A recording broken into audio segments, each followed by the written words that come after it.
One of the massive questions of the piece, which the piece doesn't try to answer, which is why? Like, why? How could this human being do this? I had various opinions. We were lucky enough to have the real Amy, who we could speak to about her relationship with Charlie. Also, this brilliant book by Charlie Graeber called The Good Nurse, which is a biography of all of Charlie's life, Charles Cullen's life. And this guy was staggeringly damaged. He'd been in the Navy beforehand. He'd been found down in a submarine with his hands over the Poseidon missile. That some of the levels of, and he had tried to kill himself and other people at a very early age. So the fact for me, when you ask like, what was your initial reaction, was I was just so shocked that someone whose backstory was as extreme and as damaged as this had ever been allowed near people at their most vulnerable. And that, but the reason it had happened was because he was also a very seemingly empathetic, kind, self-deprecating, funny man, and that's the element that our film kind of mines, I suppose, because that's what Amy sees.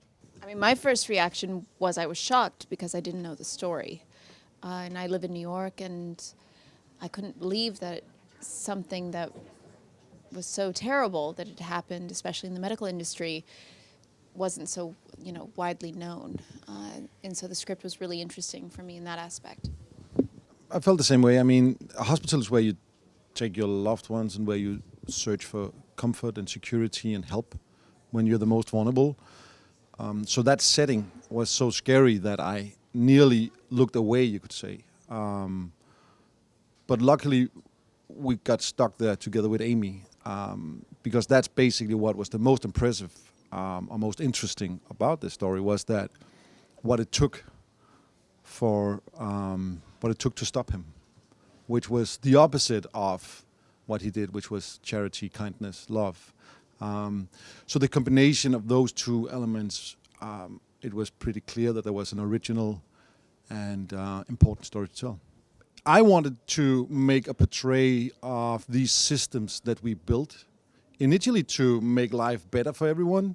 And often what we see are that these system ends up dehumanizing us, and we become almost furniture in these systems. And I'm a Scandinavian. I don't know the American healthcare system that well, but I know systems. I know how we often get alienated from them over time. And I felt that dehumanization process, you could say, was interesting to look at up against the deep fundamental humanity that Amy presented.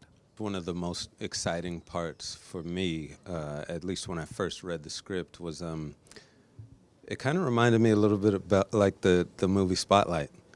Very early on, who's at fault, what's going on, but there's a cover-up that's happening, and I think for my character and my partner, Noah, our characters, it was how do we uncover this cover-up, and I think that was probably the most exciting part of it for me, and having someone on the inside like Jessica, like Amy, to help, I think was just extraordinary. I just love Amy. I'm one of the first conversations I had with her, she told me she worked as a night nurse, during the graveyard shift, so her children would see their mom. She's a single mother, and she would sleep very little, take care of her two girls, try to figure out how to keep everyone safe and fed and housed, and then at night she would go to work all night. And at the same time, she was battling her heart issues and her medical issues, which I just found it so incredibly heroic. And on top of all of that, instead of just going, okay, I need to just take care of myself and those around me, she goes, well, how can I also take care of others? And she put herself in a great danger, in some sense, by working to stop Charlie. And it was a heroic act that really impressed me. Yeah, she had a heart transplant and she's fine now. She's here in Toronto.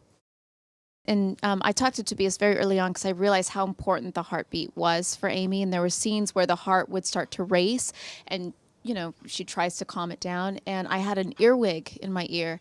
And Tobias would change the heart rate for me. So I would hear my heart, just like we're all very aware of how our heart's beating. And when it starts to accelerate, he would decide what it would be for the scenes. And then I would have the panic of, oh my gosh, my heart rate is increasing.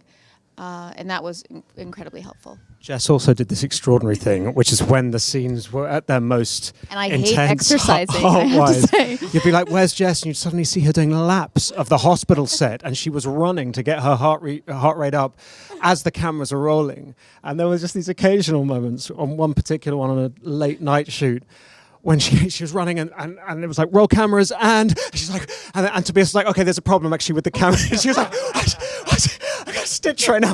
Off again. And she was like, fortunately, at the end of that evening, it was a scene in which we both got to eat pizza. And she was like, I've never earned pizza more in my life. And it was very true. You can look at the interviews on YouTube. He shapeshift. Got it. There's something in him. And again, I was really lucky to have the book as this. It was like every actor's dream to have this resource, but also to have Amy and video footage since he's been in jail. I think he did a 60 minutes and some court footage. There was an amazing array of material. The thing that I found most interesting, and whenever you're playing someone real, you never get. You know you're not making a documentary. It's never going to be a facsimile. But what's interesting is when you have another artist's interpretation of that, and in this case we had the book, which was very fact-driven, but also occasionally Charlie Graeber, who interviewed Charles Cullen a lot, would give his opinions. And one thing he described was how Charlie almost had the shape of a question mark. And that felt so loaded with not just his physicality, but his sort of weird, anomalous, like hybrid of half being totally transparent and almost skinless, and half being completely hidden. And I think with Charlie, like the power in his anonymity was everything. Yeah. And so it was amazing to have those things to kind of work with, I think.